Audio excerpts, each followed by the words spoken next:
Guntur melodies, middle class melodies, melodies గుర్తుంది. So ఈ సినిమాలో ఎవరైనా గుంటూరు సినిమా లేకపోతే బొంబాయి చట్నీ లేకపోతే మిడిల్ క్లాస్ మెమరీ మీరు అంటే అది ఆ ఏరియాలో జరిగింది కదా, అందుకని గుర్తుంది అలా. సో క్వశ్చన్ ఏంటంటే, విజయ్ దేవరకొండ గారిది ఆ యాక్టింగ్కి ఒక సపరేట్ బ్రాండ్ ఉంది మార్కెట్లో. సో దాన్ని మీరు ఇమిటేట్ చేస్తున్నారా అని కొన్ని కొన్ని డైలాగ్స్లో కానీ ఇందులో సోషల్ మీడియాలో వచ్చినాయి. సో దాని మీద మీ ఒపీనియన్ ఏంటి? అంటే ఆయన డైలాగ్ డెలివరీ కానివ్వండి, ఆయన ఎక్స్ప్రెషన్స్ కానివ్వండి, ఆయన్ని ఇన్స్పిరేషన్గా తీసుకొని లేదంటే ఇమిటేట్ చేస్తున్నట్టు ఉంది. దాని మీద మీ ఒపీనియన్ ఏంటి? ఇమిటేషన్ అంటే మీరు వాయిస్లో అంటున్నా లేకపోతే యాక్టింగ్? వాయిస్ డైలెక్ట్ కానివ్వండి, యాక్టింగ్ మాడ్యులేషన్ కానివ్వండి, వే ఆఫ్ ఎగ్జిక్యూటింగ్ పెర్ఫార్మెన్స్ కానివ్వండి, అన్నీ అలా అనిపిస్తున్నాయి అని అంటున్నారు. దాని మీద మీ ఒపీనియన్?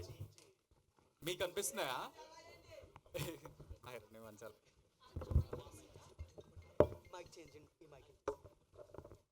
చెక్ యా. సో బేసిక్లీ వాయిస్, నాకు ఎందుకో ఈ వాయిస్ గురించి చాలామంది అడుగుతున్నారు. వాయిస్ కల్చర్ సేమ్ ఉంటుంది, సేమ్ అట్లనే డెలివరీ ఉంటుంది, టీజర్లో విన్నప్పుడు మీ వాయిస్ సేమ్ అలానే ఉంటుంది అని చాలామంది అంటున్నారు. మొన్న ఇంటర్వ్యూలు చేసిన లైన్గా 2 రోజులు ఇంటర్వ్యూలు ఎంతమంది అడిగారు కదా. So I don't know the answer to that. నేను ఏం చేయాలి ఇప్పుడు విజయ్ ఫోన్ చేస్తే ఇద్దరు ఒకేసారి మాట్లాడుతుంటే మనకు క్లారిటీ వస్తుంది.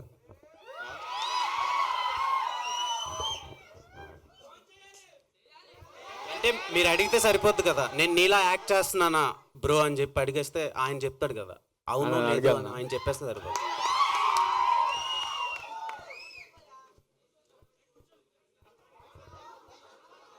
నాకు తెలియదు, షూటింగ్లో ఉన్నాడేమో.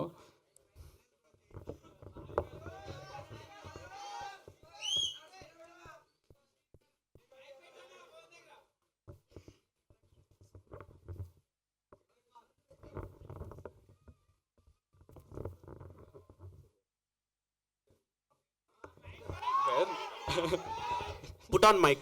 Basically, the question that I'm continuously getting asked from last 2-3 days and ఇప్పుడు కూడా అడుగుతున్నారు.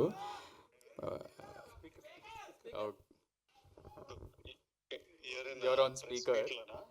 ప్రెస్ మీట్లో ఇట్లా వాయిస్ ఏముంది, నేను ఇమిటేట్ చేస్తున్నా అంట. నేను ఏంది ఈ సంగతి, మీ ఒపీనియన్ ఏంటి అని నన్ను అడుగుతుర్రు. నాకు తెలియదు, మా అన్ననే చెప్తాడని నేను చెప్పిన. కొంచెం ఒకలాగానే ఉంటుంది. అది చిన్నప్పుడు రియలైజ్ అయినాం. మా మమ్మీ అని పిలవగానే మమ్మీ నేనా చిన్నోడా అని మమ్మీకే కన్ఫ్యూజన్ ఉన్నప్పుడు మాకు అది అర్థమైంది. ఆ తర్వాత దాన్ని చాలా రకాలుగా వాడినాం. ఫ్రెండ్స్ ని ప్రాంక్ చేయడానికి, గర్ల్ ఫ్రెండ్స్ ని ప్రాంక్ చేయడానికి. నేను వీడిని డబ్బింగ్ కూడా పంపిద్దామని చాలా ట్రై చేస్తే కదరా ఒక సినిమా. సో కాదు విజయ్ గారు, ఏంది మా అన్నతో ప్రెస్ మీటా ఏంది ఇప్పుడు? మా సినిమా ఇది. విజయ్ గారు ఏంటి క్వశ్చన్? విజయ్ గారు క్వశ్చన్ ఏంటంటే, మీరు గమ్ గమ్ గణేష్ ట్రైలర్ చూసారా? నేను ఇప్పుడే చూసి ఇప్పుడే మా టీమ్ కి మెసేజ్ పెట్టినా పోస్ట్ చేయమని. ఎలా అనిపించింది మీకు? ఎంజాయ్ చేసిన, చాలా చాలా ఫన్ అనిపించింది. ఆ కన్ఫ్యూజన్, కేయాస్, కామెడీ, తర్వాత ఆనంద్ యాజ్ అ పర్ఫార్మర్. అంటే ఐ ఫీల్ ప్రౌడ్. తమ్ముడు మంచిగా చేస్తుండు, వాడే మొత్తం చూసుకుంటుండు. So I feel very happy. Waiting. మీరు ప్రాంక్ చేసిన ఆ లవర్ ఎవరు?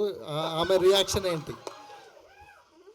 ఆమె రియాక్షన్ అంటే మీరు చేశారా, ఆయన చేశాడా? ఆయన లవర్ని మీరు చేశారా, మీ లవర్ని ఆయన చేశాడా? నాకు లవర్ లేరండి. అంటే మీరు అండర్స్టాండ్ ద క్వశ్చన్? నాకు ఇంపేర్లే క్లియర్ గా మళ్ళీ చెప్పండి ఒకసారి. అంటే ఫ్రాంక్ ఎవరిని చేశారు, ఎవరిని చేశారు, వాళ్ళ రియాక్షన్ ఏంటి? అదే గర్ల్ ఫ్రెండ్ ఫ్రాంక్ చేశారన్నారు కదా, ఎవరు గర్ల్ ఫ్రెండ్, ఎవరు చేశారు, ఎవరు ప్రాంక్ చేశారు, వాళ్ళ రియాక్షన్ ఏంటి? ఆల్మోస్ట్ నా కాలేజ్ అప్పటి నుంచి ఎనీ టైం నేను రిలేషన్షిప్ లో ఉన్నప్పుడు ప్రతిసారి ఆనంద్ ఈ ప్రాంక్లు చేస్తుంటాడు. నా ఫోన్ తీసుకొని వాట్సాప్ లో వాయిస్ నోట్లు రాగానే వాయిస్, లేకపోతే ముందు వాయిస్ నోట్లు లేకపోతుండే, ఫోన్ కాల్ వస్తే ఊరికేనే ఆనంద్ ఎత్తి మాట్లాడి అట్లా సో ఇప్పుడు ఊరికే కూడా అది ప్రాంక్ చేసేటోళ్ళం. ఇప్పుడు ఇప్పుడు కూడా అది చాలు ఇంకా చాలు సినిమా కాదు రాస్తారు ఇంకా. విజయ్ గారు లాస్ట్ బేబీ ప్రీమియర్కి మీరు వచ్చారు. సో అది చాలా పెద్ద బ్లాక్ బస్టర్ అయింది. గమ్ గమ్ గణేష్కి ఏమైనా వచ్చే ఛాన్స్ ఉందంట? ఐ వుడ్ లవ్ టు, కాకపోతే నేను వైజాగ్ లో షూటింగ్ లో ఉన్నా. ఏం షూటింగ్ అండి? ఇంకా చాలు, ఆడియన్స్ అడగమన్నారు. మీరు వాయిస్ గురించి అడిగి ఇన్ని క్వశ్చన్లు అడుగుతున్నారు.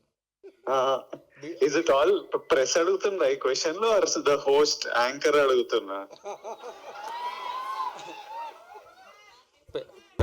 Anchor will ask different questions I think.